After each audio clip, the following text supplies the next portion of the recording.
Bueno, Ovidio Peñalver, es un auténtico honor poder compartir estos minutos contigo y aprender de ti. Mira, yo creo que podía presentarte de mil formas porque tienes un currículum muy extenso, ¿no? Como uno de los máximos exponentes en la formación y en el desarrollo de habilidades directivas, liderazgo, comunicación, manejo de emociones. De hecho, fuiste uno de los primeros coach de España que te formaste coaching ontológico, ¿no? Con Rafael Echeverría. Eso Llevas es. 20 años dedicado a transformar y a humanizar el mundo de las empresas. Pero a mí me Ujú. gustaría que para empezar dejáramos aparcado el hacer, que es muy importante bueno, y nos constituye como seres también, pero Ujú. me dijeras quién eres, sin el hacer, quién eres, quién es Ovidio. Vaya pregunta. ¿Y tú quién eres, verdad? Esa es una pregunta que en el último libro empieza así. ¿Y tú quién eres? Y aunque quede, fíjate, muy raro, te podría decir que yo soy, quizá como tú y cualquiera que nos escuche, un ser cosmo, ancestro, bio, psico, socio, trascendente. Y dirás, joder, vaya definición. Si la explicara diría que sí, que soy polvo de estrellas, que soy producto de mis ancestros, que soy producto de mi genética. Yo, Ovidio, soy también pues, producto de mi infancia, de mi familia, de mis valores, de mi barrio, de mi colegio, de lo que he mamado con mis padres, de mis primeras experiencias, de mis traumas. Y luego, por otro lado, soy necesidades, soy ilusiones, soy la gente con la que convivo, mi familia, mi trabajo y soy mis sueños. Y a eso me refiero con un ser, pues eso, cosmo, ancestro, biopsico, socio, trascendente. Por otro lado, te podría decir que como dice el amigo Taraupio, que sé que te gusta mucho y a mí también, que soy flujo primordial, que soy como una suerte de energía que creo que lo somos todos, los seres vivos, animales, vegetales y humanos, que ha adoptado esta forma y que estoy aquí viviendo esta vida y que luego no sé, cuando muera físicamente, por si me reencarnaré o no, o seré pasto de gusanos, ¿no? Pero de alguna manera pues soy una energía ahora pues con esta forma, ¿no?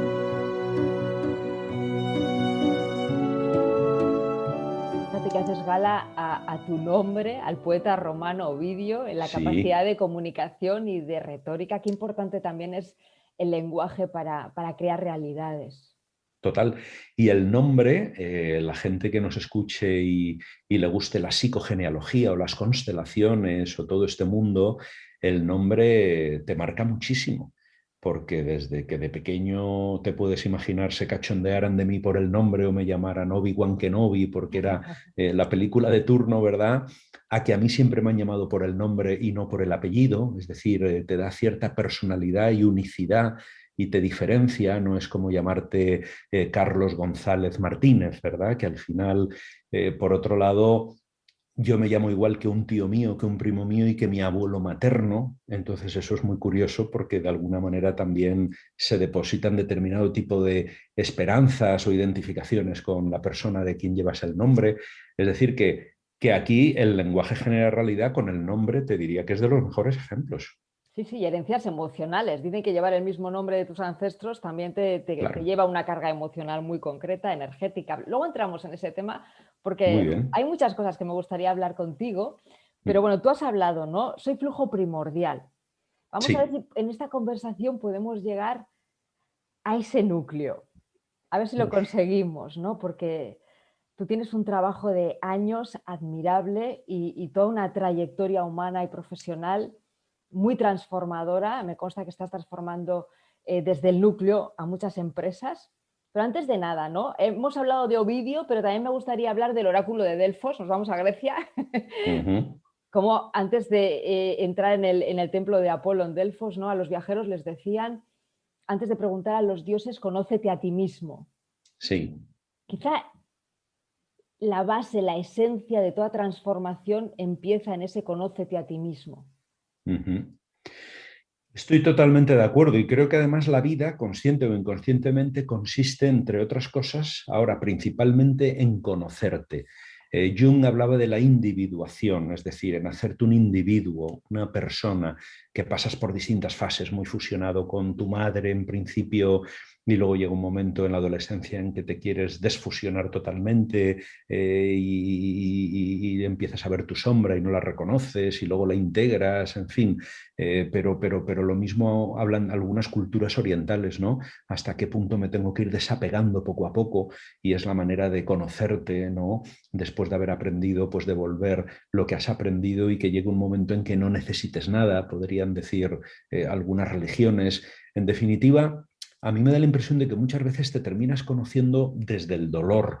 Es decir, cuando tienes un accidente o cuando se muere un ser querido, o cuando te despiden o cuando te divorcias o cuando hay momentos vitales tuyos como de cambio, ¿no?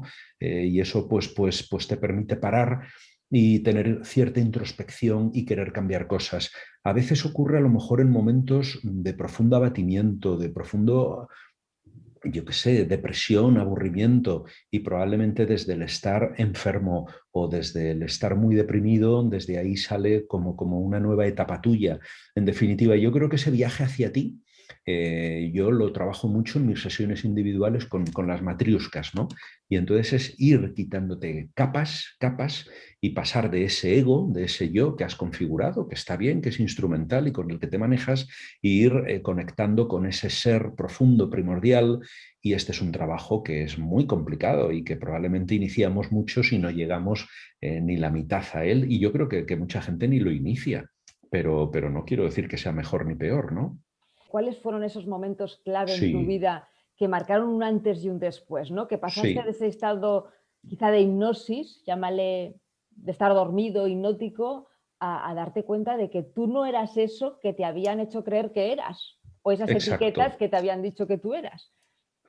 Pues si yo eso lo llamo estar en el zombismo, ser como un zombie. Yo reconozco que he vivido muchos años de mi vida como un zombie, pues en minúsculas, ¿no? Como sin sentirme vivo, como en automático. Mira, yo he tenido diferentes momentos. He tenido en la infancia algunos que me los guardo para mi intimidad, pero que ya me hicieron ver cosas que me replanteaban de alguna manera qué ocurre, qué pasa. Eso me invitó, de hecho, a estudiar psicología, como yo creo que mucha gente que estudia psicología, por querer entender, ¿no? Cómo alguna gente puede pensar o sentir como siente y por tratar de entender. En concreto, yo el primer palo gordo de mi vida lo tuve haciendo el servicio militar. Claro, yo ya tengo unos años, lo hice en Burgos, y ahí pues después de haber estudiado, pero nada, tendría 22 años, y una novia que tenía, que llevaba ya con ella 6 años, falleció en ese año de un cáncer de médula, y ese fue el primer zarpazo que me dio la vida. Y a partir de ahí pues empecé un viaje hacia mí que, fíjate, al principio pues incluso me llevó a salir por la noche, a flirtear con alguna droga, me llevó a beber, a que me despidieran de algún trabajo. Es decir, pero ahí empezó un viaje. Me volví ateo, tampoco es que fuera muy religioso, pero de agnóstico, como que estaba enfadado con el mundo, y ahí empezó un viaje muy importante.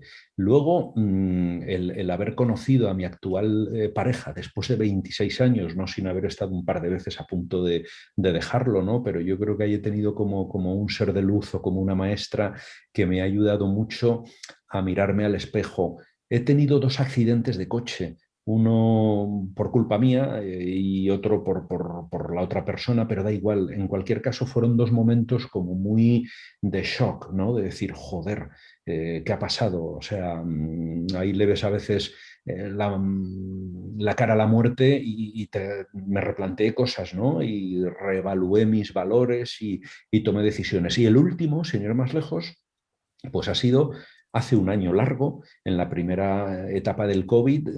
Joder, pues yo la enganché, y la enganché muy fuerte, tuve neumonía, tuve que ir al hospital.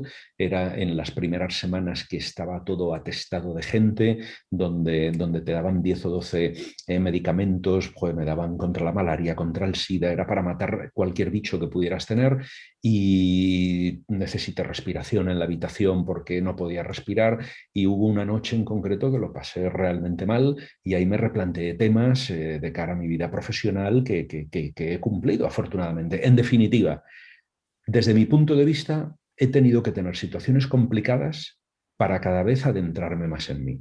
pero me consta que también hay mucha gente, y yo en alguna ocasión también, he tenido estos momentos de introspección y de autoconocimiento en la naturaleza. Para mí eso ha sido mágico. Hay algunos psicólogos humanistas que hablan de momentos cumbre y normalmente suelen ser estando solo y estando en la naturaleza. Y a veces tienen que ver con un atardecer o tienen que ver con una tormenta sin venir a cuento. Es como que te fundes con la realidad, no hay tiempo, estás como suspendido. Entonces, este tipo de momentos, pues también creo, o por lo menos a mí, me han ayudado como a querer vivir más en mayúscula. Entonces, todo eso metido en la coctelera, más 55 años ya de experiencia y quererme mirar un poquito al espejo, pues hace que esté en este camino, pero con una L detrás, ¿sabes? Y ahora que las de la naturaleza, eh, para hacer todo este proceso, ¿vale? Que las experiencias son bofetones que te bajan, ¿no? Si has estado en un estado egocéntrico, vanidoso, ególatra, llamarlo de cualquier manera, tampoco lo quiero convertir en algo despectivo, ¿no? Pero de repente te bajan y te bajan al humus, ¿no? Y de Sí, ese humus viene la palabra humildad. así es, Y así lo, es. y lo conecto con lo que has dicho de la naturaleza, ¿no? ¿Cuánto necesitamos volver a estar en contacto con la naturaleza para descubrir quién realmente somos? Claro, porque somos naturaleza. Es que nos olvidamos de ello, somos naturaleza. Somos vida, somos ese flujo primordial. Es decir, lo ideal sería, para mí esto ha sido un descubrimiento, y no solo conocerlo, sobre todo sentirlo y vivirlo, mirar una planta, mirar un árbol, mirar a un perro a los ojos o verte a ti ahora mismo y sentir que hay algo que nos une. Entonces es, por ejemplo, tener conciencia de especie humana. Esto es algo que cuando yo caí en la cuenta, digo, joder, nos peleamos que si soy vasco, catalán, que español, que europeo, y por encima y por detrás de todo eso, si es que lo que somos un ser humano, hombre, mujer, si al final somos un ser vivo, ¿te das cuenta? Es decir, que para mí la magia está ahí en conectar con la naturaleza que somos y que tenemos alrededor, ¿no? Pero Pero estamos, sí, sí, como desconectados, eso te como iba a decir, disociados. eso es.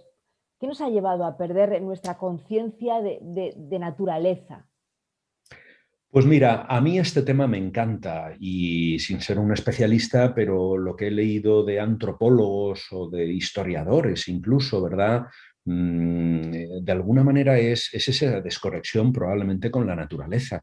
Es decir, yo, por ejemplo, he vivido desde que tenía 2 años hasta que tenía 22 en un segundo piso de un octavo en el centro de Madrid, cerca de Atocha, en un piso interior donde no había luz natural salvo en el salón y mi querida madre, pues el salón no se tocaba porque era para las visitas, con lo cual yo me acuerdo estudiando la selectividad pues con luz artificial a las 11 de la mañana y a mí me daba igual que fuera verano, invierno, otoño y entonces estaba como desconectado. Era como un urbanita que iba contra mi propia naturaleza de ser humano, ¿no?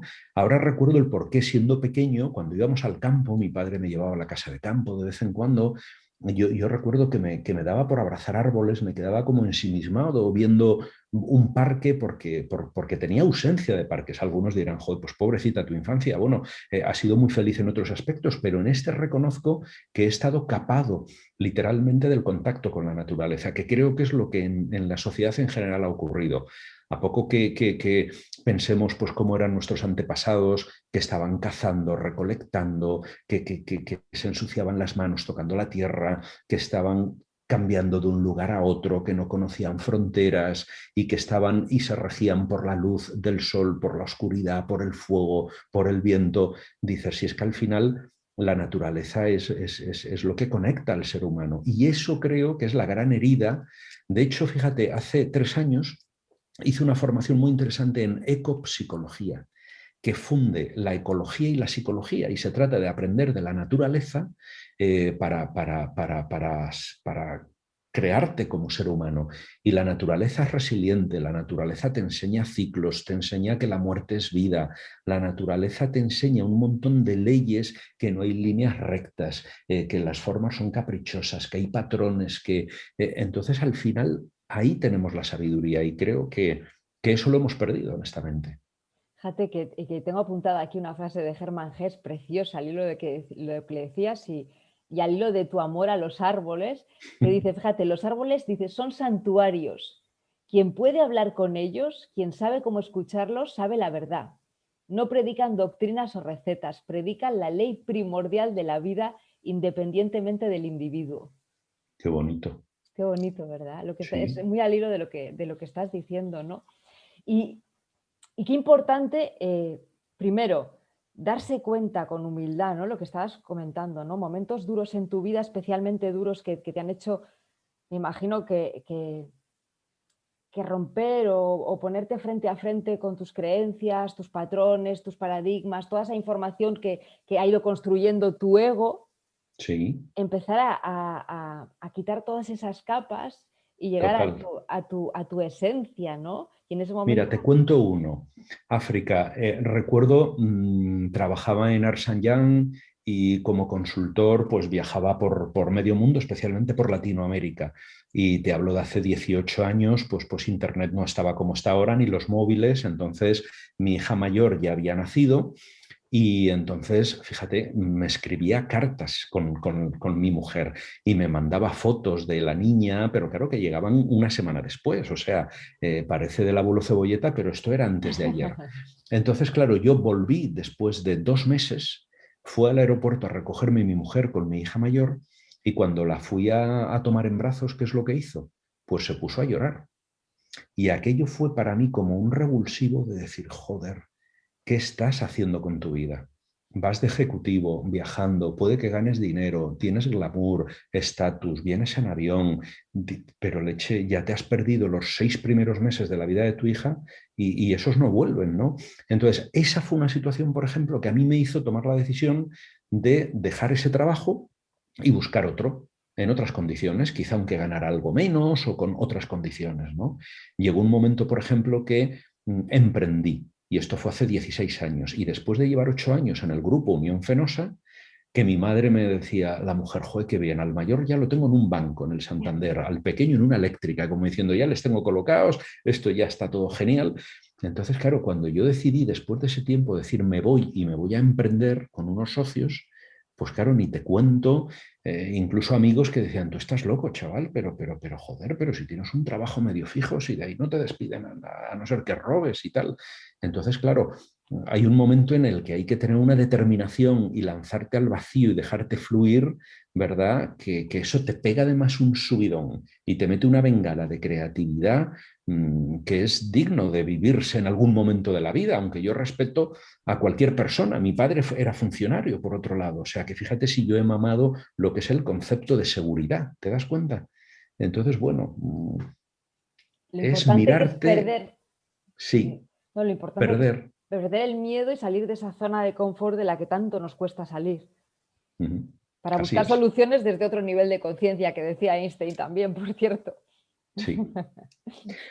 Aquí veo un problema, África, en cualquier caso, que yo lo viví y es que la gente que se mete en un viaje de desarrollo personal, de crecimiento, llámale como quieras, creo que hay un riesgo, sobre todo al principio, y es de creerte, lo voy a decir así directamente, a lo bestia, como superior o más avanzado, más elaborado Sí, el ego que otros. espiritual, que se suele decir, que Y ocurre, cuidado con porque eso, sí, sí, sí, sí. porque eso es motivo de ruptura de muchas parejas o de separarte de determinado tipo de amigos. Joder, es que esto solamente hablan de fútbol, es que esto se toman una cerveza y empiezas un día medio filosofar y te dicen, tío, no seas aburrido, coño, pero déjate de...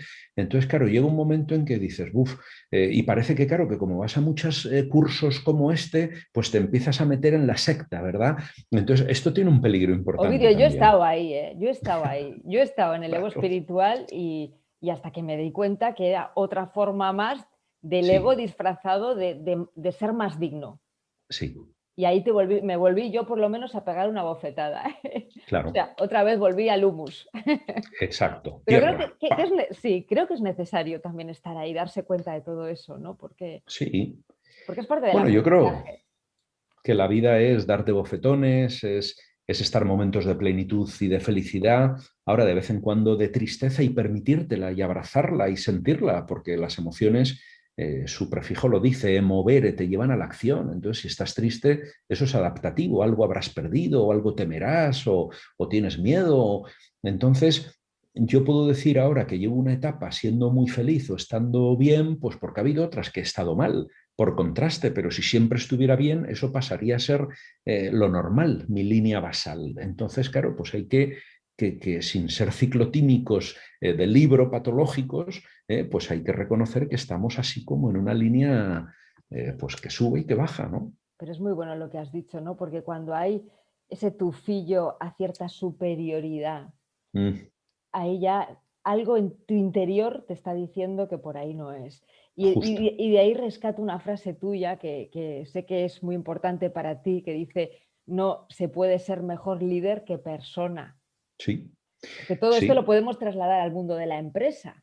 Bueno, yo con los clientes que tengo confianza, que llevo trabajando 5, 6, 7 años, ha habido momentos que hemos empezado programas de desarrollo de liderazgo, pues con las competencias más clásicas de técnicas de liderazgo, de toma de decisiones, de gestión de equipos, quizá otras que tienen que ver con creatividad, con innovación, con integración, ahora con gestión de la ambigüedad, pensamiento sistémico, van cambiando y se van actualizando. Ahora llega un momento en el que yo les propongo, digo, mira, si tú capacitas a tu gente o les das la posibilidad de que trabajen valores, como es la generosidad, como es la humildad, como es el colaborar, te aseguro que por extensión van a ser mejores líderes, van a impactar, a influir más y van a ser mejores compañeros.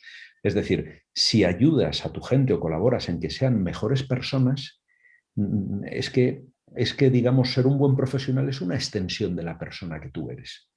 Porque claro, no es cuestión de llegar a las 9 de la mañana, me pongo el gorro de eficiente, de directiva, de no sé qué, y a las 6 de la tarde me lo quito. No, no se trata de ir fingiendo, es quitarte esas capas que decíamos de las matriuscas, ¿verdad? Y decir, voy con mi esencia y desde mi esencia soy asertivo, soy auténtico, dentro de un orden, no sincericida, me permito proponer, me permito marcar límites y si tú trabajas habilidades de este estilo, que son más personales, como la asertividad, la empatía, la escucha activa, es que voy a ser mejor profesional, sea comercial, técnico, directivo o el último becario. ¿Qué más da? Claro que hace falta un trabajo para liderar un equipo, hace falta ese trabajo de conocimiento personal Claro, profundo que te sitúe de igual a igual y que cambie tu mirada hacia tu equipo. sí, sí. Es que la teoría la sabemos, se habla mucho del liderazgo al servicio. Es que realmente es eso. ¿Estoy yo al servicio de mis colaboradores? ¿Estoy yo para atenderles a ellos? O digo eso, pero en el fondo si le llamo a uno de ellos y no me lo coge, me molesto y le digo, coño, que te llamo y no me lo coges. Ya es que estaba hablando con un cliente. Bueno, pero cuando te llame yo es urgente, le dices que espere y me lo coges. Entonces, ¿quién está al servicio de quién? ¿El colaborador mío o yo estoy al servicio del colaborador que a su vez está al servicio del cliente, que por cierto es del que al final cobramos todos a final de mes? Es lo que algunos autores llaman la pirámide invertida. El líder, el que tiene jerarquía, realmente es el que menos importa. El que más importa es el que atiende al cliente, el que está de cara al cliente, y luego sus supervisores, y luego los que están, y el presidente o la directora general de turno, de cara al cliente es la persona menos importante. Fíjate, y uno a la pregunta con la que hemos empezado esta conversación, ¿no? Saber quién eres te permite saber quién son los demás. Pero no me refiero al saber quién eres desde el hacer, sino a saber Claro, quién eres en esencia. Te permite ver a claro. los demás en esencia y tratarlos desde ahí. Es que si volvemos a lo de antes, de ese flujo primordial, los demás son espejos de ti. Cuando tú ves a tus colaboradores, te estás viendo a ti. Cuando tú ves a un cliente cabreado, hay una parte de ti que está en ese cliente cabreado. Entonces, claro, ¿cómo voy a tratarme mal yo a mí? ¿Cómo voy a tratar mal yo a un colaborador si yo me veo en ese colaborador? ¿Sabes lo que te digo? Porque al final se trata de ver que hay ese común denominador entre todos nosotros, ¿no? Y esto cuesta llegar a sentirlo. La teoría la podemos aprender. Ahora, esto es muy de pico y pala, muy de estar consciente, de meterle voluntad, de curar mucho ese ego y de darte cuenta de ya he metido la pata, ya he tratado a este camarero como camarero y no como persona, y me he puesto de cliente exigente. Yo qué sé, ¿sabes? Bueno, todos los días nos dan lecciones, ¿no? Bueno, creo que sería imposible que me pudieras resumir cómo consigues conectar a una persona con su verdad, ¿no? Para cambiar esa mirada, ¿no? Para darse cuenta de que todos somos lo mismo, ¿no? Yo soy una forma distinta de ti, con otro nombre, pero somos en Ya. el fondo somos lo mismo. Pues mira, Porque quiero decir que el despertar, vamos a llamarlo así desde el punto de vista espiritual, ¿no? El despertar ocurre, no se puede provocar. sí, y ocurre además cuando tiene que llegar y en el momento más insospechado. Y a veces es la consecuencia de una lluvia fina que llevas trabajando meses o sobre todo años y te viene de la manera más insospechada e inesperada, ¿vale? O sea que esto no es algo que digas, venga, hoy paso yo aquí a subir 3 puntos en mi nivel espiritual o en mi despertar o llámale como te dé la gana, ¿no? Yo creo que fíjate, que eso ocurre. Ahora, hay que trabajarlo y hay que buscarlo. Entonces, desde mi punto de vista, lo suyo es, si no saber solo, pedir ayuda, dejar que te acompañen, seleccionar muy bien talleres de desarrollo, buenos libros, o una buena psicoterapia en ocasiones, o un buen proceso de coaching profundo, muy ontológico, y entonces después de meses con preguntas potentes, y, bueno, pues que llegue un momento en que tú mismo te mires al espejo y te desarrolles, ¿no? El libro El viaje hacia ti pretende esto. El viaje hacia ti es mírate, mira a ver de dónde vienes, quién eres, cómo te muestras a los demás y cómo te quieres mostrar a partir de ahora. Es como un viaje en la línea del tiempo, es lo que veíamos en la antigua Grecia de conócete a ti mismo, ¿no? Y aunque es muy ambicioso, pero eso es lo que pretende. Y este es un trabajo, vamos a decir así, que hay que dedicarle tiempo y muchas veces con un mentor o con alguien que te acompañe. Ahora, esto a veces ocurre sin ese tipo de acompañamiento. Yo creo que esto, y eso es muy mágico y muy bonito, lo hemos visto en películas o lo hemos sentido, viene pues eso, en un accidente, viene en una pregunta, viene viendo una película que de repente se te enciende una luz y dices, coño, pero ¿qué estoy haciendo con mi vida? O si eso es lo que yo quiero sentir. Otra cosa es que ya estuvieras predispuesto a ello. O sea, es muy mágico.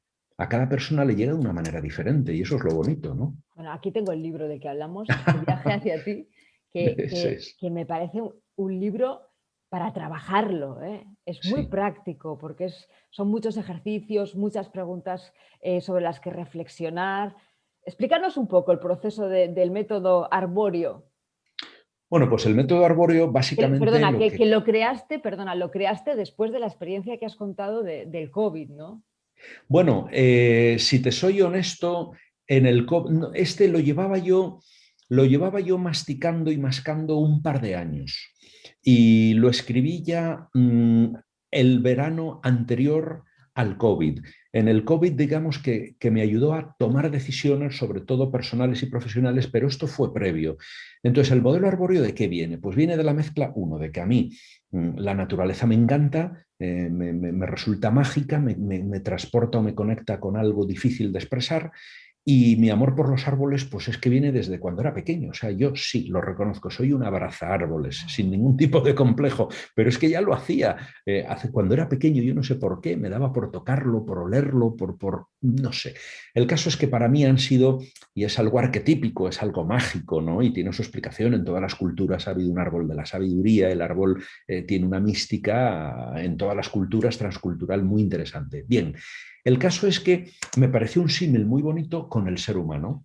Entonces, distinguiendo lo que son las raíces, lo que es el tronco, lo que es la copa y lo que es el entorno o el bosque en el que tú vives, o el parque, o si eres un árbol de ciudad o un árbol aislado ahí en la estepa que fuere. Entonces, básicamente, dije, joder, ¿cómo puedo yo darle cierto orden a muchas ideas que tengo muy integradoras y eclécticas de distintos modelos, autores, porque esa es mi forma de ser, picar de muchos modelos? Después de haber probado un montón de técnicas, de herramientas conmigo mismo, ¿cómo puedo yo darle forma a esto y entregarlo? Y esto que contribuye a mi misión, a mi propósito vital, que es provocar reflexión e invitar a la acción. Y por eso el libro tiene un formato muy de coaching, muy de trabajar, muy de escribir, donde además yo me abro y yo cuento parte de mi experiencia, porque si te invito a ti a que te desnudes, soy yo el primero el que te digo, joder, pues así es como lo vivo yo, por si te da alguna idea, ¿vale? Es como una especie de diario, ¿verdad? Entonces, me pareció muy bonita la simbología del árbol, con lo que yo quería transmitir, que básicamente ¿qué es? ¿De dónde vienes? ¿Cuáles son tus raíces? Tu línea paterna, tu línea materna, el barrio en el que te has criado, tus primeras experiencias, tu familia, la cultura que había en el colegio en el que ibas, en fin, hay un montón, la genética de raíces que te constituyen. Dos, el tronco. El tronco es lo que alguien ve de un árbol, el tronco y la copa. ¿El tronco qué es? Es un poco tu cuerpo, cómo te peinas, cómo te arreglas los ojos, cómo vistes, qué tatuajes llevas, qué heridas tienes. En definitiva, el tronco, que es lo que se ve, es tu cuerpo, cómo tratas a tu cuerpo, cómo lo descansas, cómo lo alimentas. Y no solo el cuerpo, qué emociones permites que tenga ese cuerpo, en qué estado de ánimo estás, cuáles te permites, cuáles no. En fin, digamos que así es como te muestras ante los demás. Y ahí distingo lo que es la corporalidad, la emocionalidad, el mundo más cognitivo y el mundo más espiritual, porque eso los otros lo ven de ti. Y luego las ramas vendrían a ser de alguna manera lo que te conecta con los demás. Es el tipo de roles que tú juegas en la sociedad. Tú juegas el rol de hija, de youtuber, juegas el rol de vecina y además de presidenta de la asociación de no sé qué y además de empresaria y o yo qué sé, de experta en marketing o de periodista o de autor de este libro. Entonces digamos que las aficiones y o roles que tú juegas hacen que tus ramas lleguen a otros muchos árboles que sean muy grandes o que sean muy pequeñas. Entonces, tu copa sería como tu mundo relacional. Todo esto es simbólico, es una manera de dar forma al sentido común. Y luego, por último, está el entorno. Entonces, claro, yo soy un árbol que siento que estoy solo o siento que estoy con muchos árboles alrededor, pero demasiado juntos que me asfixio y si son muchos o pocos son del mismo tipo que yo o son árboles de otras especies y me siento un árbol de alta montaña, de ciudad, de un parque. Entonces, bueno, pues con toda esta simbología es una invitación a reflexionar qué árbol eres y por último qué árbol y en qué entorno te gustaría estar y qué hacer para conseguirlo. Es como un proceso de coaching, ¿no? También tiene esa visión hacia el futuro, ¿no? Y ahí está también el poder de la visualización, ¿no? Cuando tú sabes quién Ujú. eres, sabes quién quieres llegar a ser. Exacto. Pero fíjate, coincido contigo, tú vas a llegar con certeza a saber qué o quién quieres llegar a ser cuando sabes quién eres y qué te ha constituido en quién eres, porque si no, es empezar la casa por el tejado, si no es empezar a dar pasos en falso. Entonces yo creo que hay un momento previo de mirarte al espejo, de abrirte y de observar con curiosidad y sin juicio, con aceptación y con cariño lo que te ha traído a ser lo que eres. Y desde ahí te proyectas. Pero Honrándolo. quererte saltar la primera parte, eso no funciona, ese atajo. Y honrándolo, porque en este Y proceso honrándolo. también llega, bueno, por lo menos en mi caso, llegó una parte de crítica hacia mí misma, ¿no? Cuando descubrí muchas de las cosas que me creía que era y las rechazaba, ¿no? Esa parte del sótano que no nos gustaba, yo creo que al revés, que hay que abrazarlas y desde la Uh -huh. gratitud decir gracias porque me has traído hasta aquí. Por supuesto, Súper así es. importante, ¿verdad? Así es. Yo diría que todas las psicoterapias profundas llegan un poco a esto, de distintas maneras a conocer y reconocer quién eres, que te ha traído a donde estás y abrazarlo y honrarlo. Es decir, que, y esto incluye principalmente a los padres, ¿eh? Da igual cómo lo hayan hecho, lo habrán hecho como han podido, como han sabido, habrá que analizar de hecho cómo lo hicieron con ellos, porque uno no puede dar lo que no tiene. En definitiva, llega un momento que no es un perdonar sin más, pero sí es un entender y es estar hasta orgulloso de tus raíces, sean las que fueren, ¿no? En esto, joder, me gusta el estilo gitano de la tribu, del clan, de coño, esta es mi familia, ya está, aunque sea analfabeta o este sea borracho, yo vengo de aquí y estoy orgulloso, ¿verdad? Y entonces desde ahí tomo fuerza y me proyecto al futuro. Ese viaje me parece muy bonito.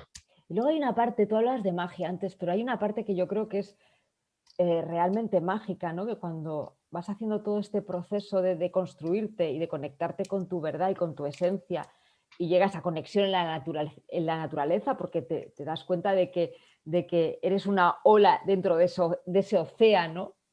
Uh -huh. Aquí hay cosas que a veces se confunden, ¿no? Ese llegar a ser que yo quiero en el futuro no es tanto desde el ego, sino como desde ponerte al servicio de, ¿no? O sea, yo estoy aquí... Me encanta ese matiz. O sea, no es tanto, es verdad y coincido, lo que yo quiero llegar a ser, que suena además hasta muy prepotente y como muy poderoso, aunque bueno, está bien, es proactivo, es visionario, canalizas fuerza, el secreto y pídele al universo que quieres, no. Eso unido con... Me gusta mucho un concepto sistémico que es tienes que permitir que emerja lo que ya está llegando a tu vida. O sea, en ocasiones no tienes que ir tú hacia, sino que las cosas llegan hacia ti. Y lo que hay que hacer es reconocerlo, estar sensible a ello y permitir que emerja lo que ya están haciendo en ti. Este es un concepto que a mí me gustó mucho, porque si te fijas en los grandes cambios que hemos dado en la vida, al final tú puedes creer que ibas a por ello y en parte quizás sí, o en parte han venido y has permitido que emerjan. Y eso es como mágico. Y esto es mucho más humilde, ¿no? Porque a veces llegan, claro. Claro, es el flujo primordial, ¿no? O sea, es Sí, que emerja lo que ya eres. justo, justo, Hay exacto. hay una parte muy, muy bonita también que no le hemos hablado, ¿no? Que es todo el tema energético, y yo sé que tú eres un apasionado de las constelaciones familiares, no podíamos dejar ese Sí. tema, ¿no? Antes de terminar. Háblame de ello, Bueno, háblame de ello. esa es mi parte como más alternativa, de la cual no me avergüenzo, todo lo contrario, he de reconocer que me encanta, porque yo a veces me siento como un nexo, eso lo he trabajado bastante, ¿no?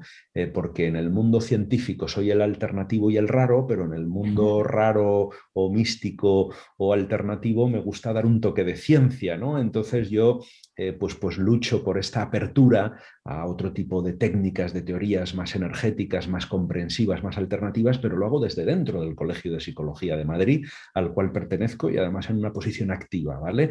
Entonces, sin embargo, ahí yo soy el raro y fuera, joder, pero sí, en fin, lo que quiero decir con esto es que creo que esto de las constelaciones familiares funciona y cualquiera que haya ido, que lo haya probado como representante, como cliente, sabe que funciona. Yo estuve yendo 6 meses, llegué por casualidad o no, y dije, joder, esto está pactado, o sea, pero ¿cómo es posible, no? O sea, si esto es como mágico, es increíble. Yo digo, no daba crédito. Yo con mi mente racional decía, esto es alucinante. Un día salí de representante y entonces resulta que se me durmió el brazo izquierdo. Y además me gustan las constelaciones ciegas, donde no sabes a qué o quién representas para no meter nada de cabeza, ¿no? Y luego resulta que estaba representando a una persona que en la guerra civil le habían pegado un tiro en el brazo izquierdo, le habían amputado el brazo izquierdo, y dije, no puede ser. Es increíble, o sea, no puede ser casualidad. El caso es que me formé en ello bueno, y ahora pues llevo 6 años haciendo constelaciones todos los meses, lo he parado en la pandemia, eso es cierto, porque bueno, me gustan más presenciales que virtuales, aunque ahora no nos queda otra más que hacerlas virtuales. El caso es que las constelaciones te dan otra mirada y yo lo primero que diría es, cuando algo te ocurre o algo no entiendes, mira a ver en tu biografía si hay alguna explicación. Eso es lo suyo, eso es lo lógico, ¿no? Desde cuando ocurre algo cuando eras adolescente, incluso niño. Ahora, en ocasiones ocurren cosas que es difícil de explicar. Entonces, ahí sí que una hipótesis es, oye, vámonos a ver si esto puede venir de tus padres, de tus abuelos, de tus bisabuelos, hasta qué punto puede haber alguna especie, digamos, de fidelidad inconsciente y estás repitiendo la suerte o el destino de algún ancestro tuyo o sanando tu sistema. Claro, yo ahora hablo de esto y a mucha gente dirá, este tío está zumbado, o sea, hablas como, y en las constelaciones pues sale un muerto y se tira al suelo y puede salir tu abuelo. Entonces sé que la puesta en escena es poco menos que alternativa, incluso la palabra constelador, ¿verdad? Parece que vas a salir con un gorro de brujo y Sí, sí, tal, sí. pero bueno, hoy seríamos quemados hace 5 siglos, no es ninguna tontería Sí, esto. pero yo he estado en alguna constelación familiar, y desde luego el que lo ha llevado era un psicólogo, ¿eh? O sea, no era nada brujil, como, o sea, Ya, luego la imaginación puede dar para imaginar lo que queramos, pero ya, lo que es alucinante es que somos energía. totalmente, Las emociones también son energía que nos invitan a la claro, acción, ¿no? Y que toda esa energía constantemente nos está dando una información que también es importante aprender a totalmente, trabajar esa energía y a valorarla. totalmente. Hay otros abordajes muy complementarios a este, sin necesidad de irnos a lo ancestral y a lo familiar en este caso, que son toda la psicología energética basada en chakras y toda la cultura oriental en gran medida. Lleva hablando de esto y la neurociencia está ya demostrando para los que necesitan tocar que esto existe, ¿no?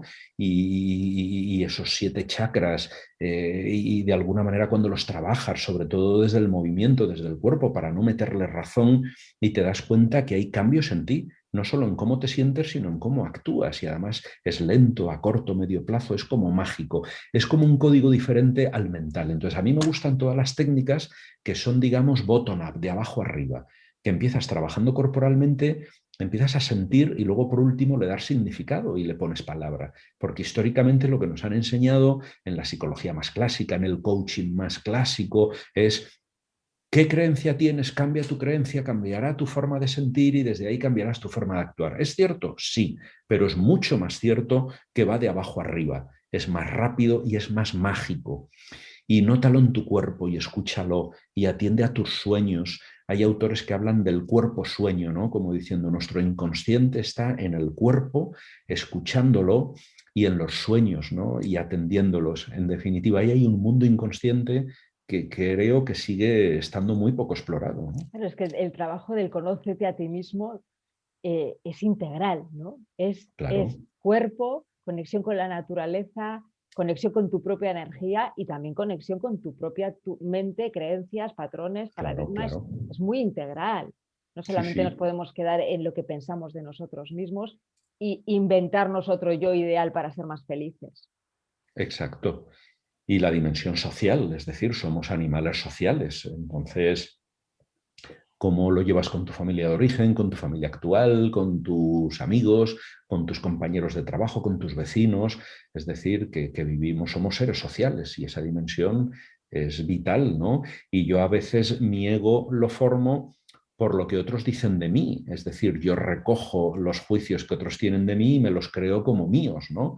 Cuando a veces estoy fingiendo y lo que otros ven de mí es lo que yo quiero que vean, no lo que en el fondo yo soy, porque yo también soy lo que oculto, soy mi sombra, ¿no? Entonces al final ese ser es mucho más complejo y más multidimensional. Es muy difícil contestar a ¿y tú quién eres?